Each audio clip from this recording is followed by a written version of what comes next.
Hi hello నమస్తే welcome to our channel. Nandamuri Balakrishna గారు వరుస సినిమాలు చేస్తూ వరుస హిట్స్తో దూసుకెళ్ళిపోతున్నారు.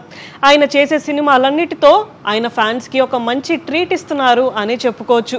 ప్రెజెంట్ ఆయన అఖండ 2 సినిమా చేస్తున్న విషయం మనందరికీ తెలిసిందే. ఈ సినిమాలో బాలకృష్ణ గారు డ్యూయల్ రోల్లో మనకి కనిపించబోతున్నారు. ఈ సినిమా మీద కూడా అందరికీ హై ఎక్స్పెక్టేషన్స్ ఉన్నాయని చెప్పుకోవచ్చు. ప్రెజెంట్ ఈ సినిమా షూటింగ్ కూడా చాలా స్పీడ్గా అయితే జరుగుతుంది. త్వరలోనే ఈ సినిమా మన ముందుకి రాబోతుంది. అయితే అఖండ 2 సినిమా తర్వాత బాలకృష్ణ గారు ఏ డైరెక్టర్తో వర్క్ చేయబోతున్నారు అనే ఒక టాపిక్ అయితే ఎప్పుడు నడుస్తూనే ఉంది. రీసెంట్గా కూడా హరీష్ శంకర్ గారు అండ్ గోపీచంద్ మలినేని గారు ఇద్దరు కూడా బాలకృష్ణ గారికి స్టోరీస్ ఎక్స్ప్లెయిన్ చేశారు అని, వీళ్ళిద్దరిలో ఒకరితో బాలకృష్ణ గారు సినిమా చేయబోతున్నారు అని చెప్పి ఒక టాక్ అయితే నడిచింది.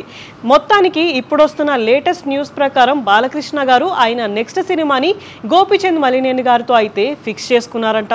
ఆల్రెడీ అన్ని డిస్కషన్స్ కూడా అయిపోయాయంట. అంతేకాకుండా బాలకృష్ణ గారి బర్త్డే అంటే జూన్ 10న ఈ మూవీ గురించి అఫీషియల్ అనౌన్స్మెంట్ కూడా ఇవ్వడానికి ప్లాన్ అయితే చేస్తున్నారంట.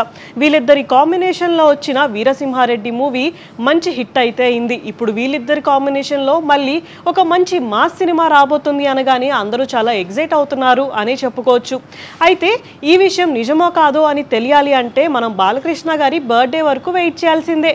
ఇలాంటి వీడియోస్ కోసం మా ఛానల్ని సబ్స్క్రైబ్ చేసుకోండి. Thank you for watching.